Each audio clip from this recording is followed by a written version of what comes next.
I love this show. First two episodes blew me away with nothing but quality. Animation alone, the production value on the visual level could hold the show together in terms of being a very fun show. I mean, I got exactly that for God of High School, right? I mean, it was just really cool to see all the action take place. But the thing that this show has going for it is it has an interesting world. I love the god mechanic, the fact that it actually gives a believable reason as to why gods would abandon humanity in their time of need. You sprinkle in the demon uprising and in episode 3 seemingly crush it, but then you have that traitor, or at least potential traitor angle with Isley, who, it's hard to say exactly where his character's going, because it almost feels like playing both sides, playing the god side versus maybe playing the human side, a little bit of both. I'm not sure who exactly he was talking to on the phone. It almost looked like who RIN was talking about the first one that she passed her training, but I could be mistaken there. Either way, there's a lot happening, and for an episode of pretty much non-stop chaos, carnage,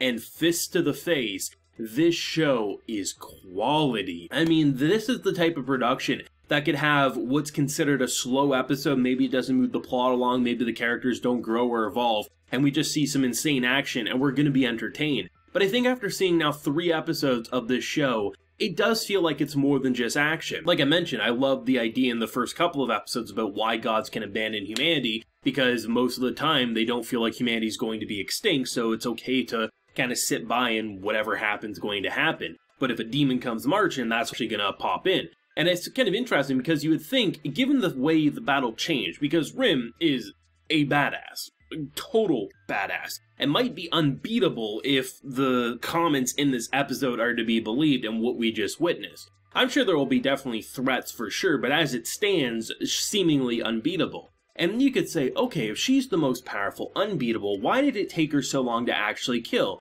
But I think they did a great job in this episode saying that she honestly was thinking that this might be a human or something else. Because when she got serious, it was over within a second. It was more of, she had to put up more of a fight than she's used to. But the fact of the matter was, demons shouldn't look like this. I forget what the saying is. A wolf in sheep's clothing, something like that. That's basically what the demons were doing. Demons in human clothing. Because we saw in the very first episode when Heion and the others were kind of like seeing the professor and things like that. I mean, demons looked like a demon, so the fact that someone could look like a human and have that level of intelligence, it's something that you kind of are observing and analyzing, and when you come to the conclusion and you just blatantly ask, are you a demon? That's why it's over before you know it. The sniper in the back thinking he's all clever and sly? No, I mean, Isley himself refused to move out of location without basically being out of RIN's sight, and RIN, as soon as she was done with one, destroyed the other, went up into orbit, made sure no one else was around, and was saying, okay, I guess the job's done. It's really fascinating to see just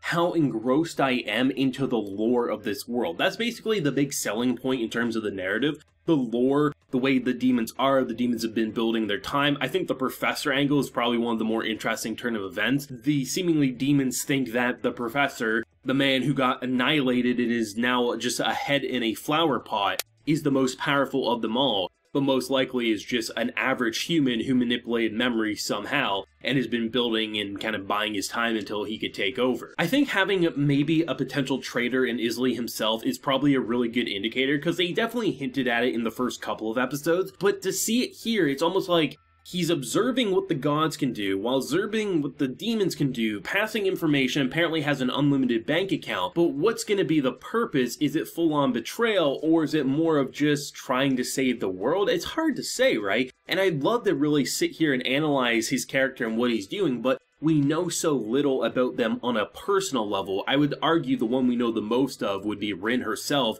given that she had backstory and kind of characterization and development throughout this episode. You kick it off with a flashback, beautiful filtering, things like that, seeing how weak she used to be, the grandfather saying one day you're going to be the most powerful, you'll train them, seeing that she would sit in a lava bath to like build her strength. There's a lot to her character that was revealed in this episode, and it still feels like we're just scratching the surface, which is a good indicator of what's to come for the characterization in a show that could easily be held by action animation alone, but thankfully, the characters are really likable. I actually really loved how at the beginning of the episode, you're seeing it from two different sides. One saying, okay, we planted this tracker on Hayato, so we'll easily be able to pinpoint him, we'll send our strongest person just in case. as you simultaneously see the others saying, yeah, I found this tracker, I disabled it, and I put it on our strongest person, so when they come and knock in, they're gonna be just thrown back into orbit. And I love the response because I think her name's Paula asks, yeah, but what happens if RIN can't deal with their most powerful? Well, then we had no chance to begin with, so we might as well just end our misery sooner rather than later. I love how, like, the characters interact and respond to their situations.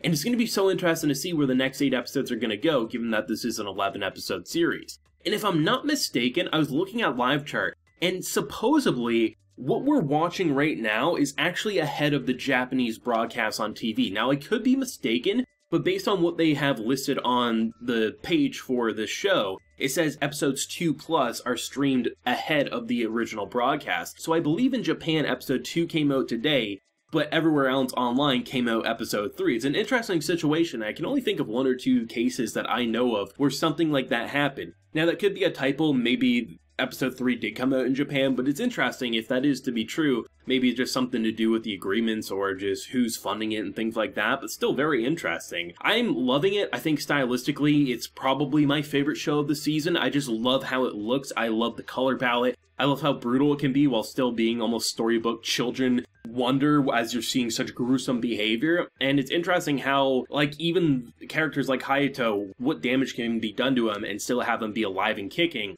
Or in the case of RIN, literally nothing seemingly can kill her. I truly believe this is going to be a show that's going to blow up insanely in popularity. I mean, already with the first couple of episodes, it seems to have a pretty good following. Visually, anytime you have a show with insane action, the anime community is going to love it more times than not. It doesn't even need good characters, right? So I think the fact that you have such great personality, a hint of mystery with someone who should be a main character, you have the demon side doing what demons should do with potentially a human manipulating them, giving them human intelligence and forms, things like that, as you have the deities who are basically tasked at protecting peace when something could impose a danger to the world that would end it rather than just general humanity wars and things like that. The voice actors are also surprisingly engaging to me. I think it's at like the first couple of minutes of this episode when you have kind of like the roundtable discussion with all the demons. Every single one of them who talked, they gave a completely and vastly different performance than the other. And you truly got the impression that they all were their individual personalities rather than just saying, here's 12 powerful demons, and they all just kind of serve the same person. They really felt like they could be the leader in their own rights with how much they kind of like gloat about how powerful they are. And I was really impressed with the VAs in this episode, especially for an episode dominated by so many sound effects of people getting a fist to the face. But this shit's incredible. I'm so excited for more. Definitely going to be one of my top 5, maybe even top 3 most anticipated next week episodes. But let me know your feelings down below. What do you hope to see in the coming episodes? And what do you think of Isley if you don't know the source material? Let me know down below. Leave a like if you enjoyed and subscribe if you're new around here. So until next time, everyone, please take care and have a good one.